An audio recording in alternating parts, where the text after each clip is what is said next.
मराठी मातृभाषा चॅनलवर आपले स्वागत। आज आपण शिकणार आहोत मराठी सुलभ भारती इयत्ता 4 या पुस्तकातील 28 नंबरची कविता प्रश्न। तर मुलांनो, खूप सुंदर अशी ही कविता आहे आणि या कवितेतून आपल्याला खूप काही शिकायला मिळणार आहे। तर चला आता आपण ह्या कवितेचं वाचन करून घेऊयात। इथे दिलेल्या चित्रांवरून तुमच्या लक्षात आलंच असेल की ही कविता जी आहे ती प्राण्यांच्यावर आधारित आहे, पण कवितेचे नाव आहे प्रश्न। तर असं का? तर ह्या कवितेचे जे कवी आहेत त्यांना एक प्रश्न पडलाय आणि तो प्रश्न त्यांनी ह्या कवितेतून मांडलेला आहे। तर इथे कवी म्हणतात, पशु पक्ष्यांना असते अवगत जगण्याची ही कला, माणसाला का जमत नाही प्रश्न पडतो मला। चिमणी कधी म्हणत नाही हवा मोरासारखा पिसारा, गाय काळजी करत नाही मिळेल का मला चारा। कोकिळ कधी म्हणत नाही काळा का माझा रंग, तो तर आनंदाने गाण्यात असतो दंग। बैल कधी म्हणत नाही मीच का राबू, कावळा कधी विचारतो का वापरू कोणता साबू। ससा कधी म्हणत नाही मीच का भित्रा, वाघोबाचा शूरपणा मागत नाही कुत्रा।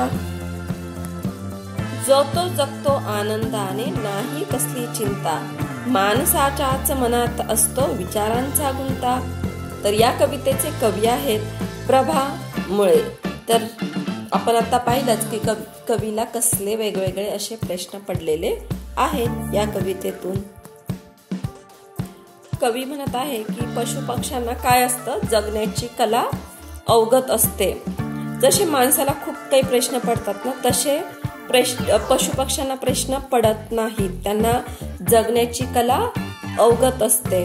मग कवी त्यासाठी चिमणीचं उदाहरण देतात आणि म्हणतात की चिमणी कधीच म्हणत नाही की मला मोरासारखा पिसारा हवा आहे। चिमणीला असतो का पिसारा, मोरासारखा नसतो, पण ती कधीच हट्ट करत नाही की मला मोरासारखा पिसारा हवा आहे। तसेच गाय पण कधीच काळजी करत नाही की मला मिळेल का उद्या चारा। तर हे सगळे प्रश्न माणसालाच पडतात की त्याच्याकडे असं आहे मग माझ्याकडे का नाही, मला आत्ता अन्न मिळाले नंतर मिळेल का। पण पशु पक्षी असा विचार करतात का? नाही। तर कवीला तोच प्रश्न पडलेला आहे की चिमणी कधीच म्हणत नाही की हवा मला मोरासारखा पिसारा, गाय तर कधीच काळजी करत नाही मिळेल का मला चारा, कोकिळा तर कधीच म्हणत नाही का नाही काळा का माझा रंग। तसेच बैल सुद्धा कधीच असं म्हणत नाही की मीच का राबू। तर कावळा सुद्धा कधी विचार करतो का वापरू कोणता साबू, तर कधीच नाही। आणि ससाला सुद्धा असा कधीच प्रश्न पडत नाही की मीच का भित्रा। आणि असे सगळे प्रश्न कुणालाच पडतात, फक्त माणसाला। प्राण्यांच्या सगळे जो तो काय असतो, जगण्यामध्ये असतो, आनंदाने जगतो। सगळे पशु पक्षी कसे जगतात, आनंदाने, आणि ते कसली चिंता करत नाही मी असा का मी तसा का, अशी कसली चिंता पशु पक्षी करत नाही। पण माणसांच्या मनात काय असतो, विचारांचा भरपूर गुंता असतो आणि त्याला भरपूर प्रश्न पडतात। तर अशी सुंदर अशी कविता प्रभा मुळे यांनी तुमच्या इयत्ता 4च्या पाठ्यपुस्तकात दिलेली आहे आणि खूप सुंदर अशी कविता आहे, ती तुम्ही नक्की वाचून काढा। तर चला आता आपण ह्या कवितेचे क्वेश्चन आन्सर पाहूयात। प्रश्न पहिला, खालील प्रश्नांची उत्तरे लिहा। त्यातलं अ आहे पशु पक्ष्यांना कोणती कला अवगत असते। तर ह्याचं उत्तर आहे पशु पक्ष्यांना जगण्याची कला, जीवन जगण्याची कला अवगत असते। दुसरा आहे पशु पक्षाप्रमाणे माणसाने आनंदाने का जगत नाही। पशु पक्षाप्रमाणे माणसे आनंदाने जगत नाहीत कारण माणसे उद्याची चिंता करत बसतात। पुढे आहे खालील पशु पक्ष्यांना कोणते प्रश्न पडत नाही। त्यातलं 1 नंबर आहे गाय। तर गायला उद्या मिळेल का चारा ही प्रश्न पडत नाही। बैल मीच का करू कष्ट, मीच का राबू हा प्रश्न कोणाला पडतो, बैलाला। ससाला पडतो प्रश्न मीच का भित्रा।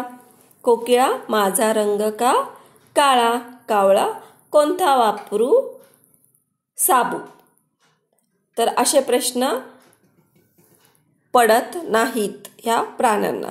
प्रश्न तिसरा आहे पिसारा असणारा कोण आहे, मोर। गाण्यात दंग कोकिळा, खूप भित्रा ससा. पुढे आहे शूरपणासाठी प्रसिद्ध. शूरपणासाठी प्रसिद्ध कोण आहे? वाघ. मनात विचारांचा गुंता असणारा माणूस.